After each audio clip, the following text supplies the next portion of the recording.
대당서역기 서문. 생각하건대 천지의 광대함과 인류 종족의 상이함에 관해서는 담천에서도 그 끝을 다 궁구하지 못하였고 괄지에서도 그 근원을 완전히 밝혀내지 못하였다. 따라서 방지가 미처 전하지 못하고 중국의 정치가 아직 미치지 않은 곳에 대해서는 어떻게 모두 말로 다 할 수 있겠는가? 살펴보면 천축이라는 나라는 그 내력이 오래되었는데 성현이 많이 배출되었고 인의가 풍속을 이루고 있었다. 그런데 사적이 오래전에 끊긴 데다 중국에서도 아주 멀리 떨어져 있으므로 상경에도 기록되어 있지 않고 왕회에도 적혀 있지 않다.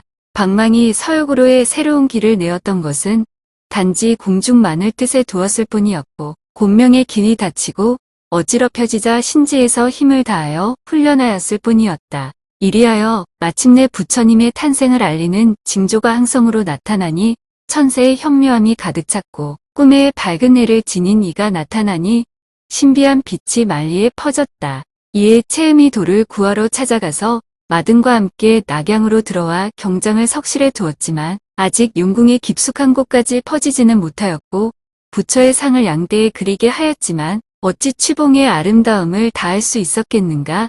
그 이후 시정의 우환이 많아지고 황관이 권력에 편승하자 동경 즉 낙양 이 혼란에 빠져 어지럽게 셋으로 나뉘어졌다. 또한 모후가 왕권을 찬탄하여 조정의 불화를 일으키니 나라의 질서는 함락에서조차 무너졌다. 변방에서는 봉화가 끊임없이 피어오르고 그것으로 인하여 사방의 보루가 수없이 쌓여 길이 막히게 되었으니 하물며 이 나라에서 멀리 떨어진 곳을 어찌 갈 수 있었겠는가? 그런데 천만다행하게도 귀한 이가 세간에 나타나서 다소 기록을 남기게 되었지만 그 땅의 특징을 정확하게 전하지 못하고 한가 신경만을 체록하였을 뿐이며 진여의 도리를 궁구하지 못하였다. 그러다가 수나라가 통일을 하게 되어 이에 국토를 확장하고자 힘썼지만 오히려 서해를 돌아보면서 탄식을 하였고 동락을 바라보며 아쉬워할 뿐이었다. 옥문 밖에서 깃발을 휘날린 자는 정말 많았지만 총령의 고원을 쉽게 건넌 이에 대해서는 아마도 기록할 만한 것이 없을 것이다. 어찌 설산을 가리키면서 오랫동안 힘껏 달려가다가 용지를 바라보면서 잠시 쉴 수가 있었겠는가? 이것은 전 왕조인 수나라의 덕이 세상에 드리워지지 않았고 위력이 멀리 미치지 못하였기 때문이다. 그런데 우리 대당이 천하를 다스리게 되어 황제의 나라를 열고 제왕의 다스림을 펼치기 시작하면서 하늘에는 불길한 혜성들이 사라지고 국가의 운명이 밝아지게 되었으니 그 공적은 천지의 조화에 필적할 만한 것이었으며 그 광명은 해와 달이 비치는 것과 같은 것이었다.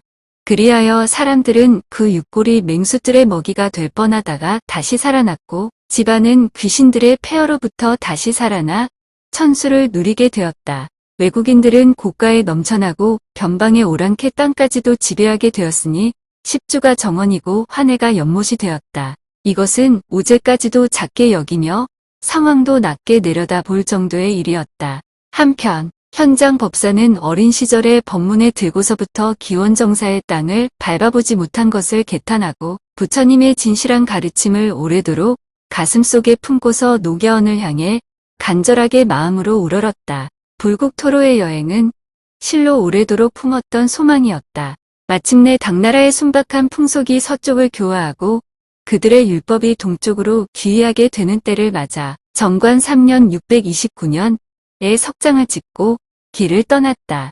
황제의 신령에 의지하고서 타국에 나아갔으니 온갖 험난한 길들도 마치 평지를 가는 것과 같았다. 선대 왕들의 혼령의 힘을 빌려서 위험한 길을 건넜으니 어려움에 처해도 무사하게 지나갈 수 있었다.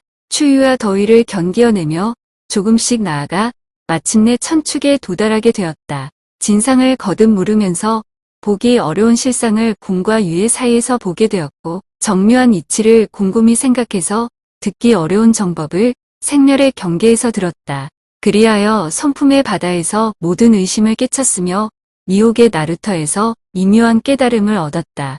이에 여러 경들을 바로잡아서 단 한마디의 말이라도 완전하게 따져 묻지 않은 것이 없었으며 곁들여 성스러운 불적을 답사하여 하나의 물건이라도 살피지 않은 것이 없었다. 오랜 세월 동안 세상을 돌아다니다가 마침내 귀로에 올라 19년 645년 정월에 장안에 도착하게 되었다. 법사께서 가지고 온 경로는 657부이며 황제의 명을 받아서 번역하기에 이르렀다. 친히 다녀온 곳이 119, 전에 들은 것이 28국인데 이 중에 어떤 일은 앞 세대의 전적에서도 보이는 것이며 어떤 나라 이름은 지금 시대에 처음으로 알려지게 되었다. 모두 당나라의 은택을 잊게 되어 감동하지 않은 곳이 없었으며 무릎을 꿇고 머리를 조아려 절하면서 기복하게 되었다. 관리들에게 통역을 부탁하고 험준한 산길을 넘어서 예물을 가져와 바쳤으며 조정에 참여하는 것을 영예로 생각하여 관대를 잇고 무리를 이루었다. 이와 같이 그 나라에서 나는 특산품이나 풍토 습속이나 산천의 차이를 멀리는 북전에 비추어 보고 가깝게는 사리에 밝은 어진 노인들에게 물어보면서 현장법사는 아득히 멀고 제각기 다른 것을 마치 현재 눈앞에 보는 것처럼 기술하여 수고스럽지 않도록 서책으로 엮고 상세하게 글로 옮겨 썼으니 이것이 바로 한질 12권으로 이루어진 대당서역기라는 이름의 책인 것이다. 생각해보면 내가 쓴 서는 일의 대강만을 다루는데 지나지 않았으며 아주 일부분만을 기록했을 뿐이다. 변변치 않은 말솜씨와 천박한 도를 지닌 나의 잘못이 있다면 보충해 주길 바랄 뿐이다. 비서 저작절한 경파가 이 서문을 쓴다.